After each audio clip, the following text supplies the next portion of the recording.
I thank the member for the 2 supplementary questions. So the second question, in fact, that was a recommendation by the committee that we should continue with the conversation. Clearly, we cannot do as way they have done, which means I have to set up another committee. But the idea of really reaching out to groups that we would not have heard before, I think is an important point. And we are studying this on how best we can continue with the conversation.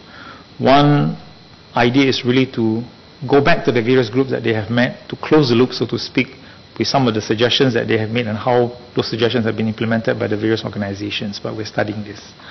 On your first question as to whether or not there are sufficient programs, the short answer is that there's never a sufficient number of programs because we need to do a lot more. But clearly in certain areas, we need to pay greater attention, and I've actually mentioned this during the recent HIRA speech. One big area which the committee recommended, and I think we should do this, is really about outreach further to the vulnerable groups. I have tasked both Muiz and Mandaki to study this further on how best we can leverage on existing structures within the community to reach out to the more vulnerable in our community so that they have access to all of the programs.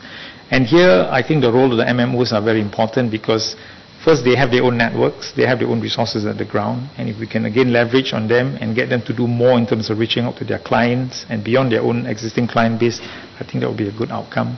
Secondly, I've also encouraged the various organizations to study further recommendations, whether there's room for them to either expand the existing program or adopt new programs.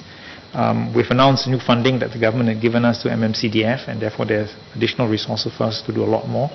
And we are planning to meet the various Malay Muslim organizations to explain to them what are the areas that we would like them to go into so that we can tap on this new funding.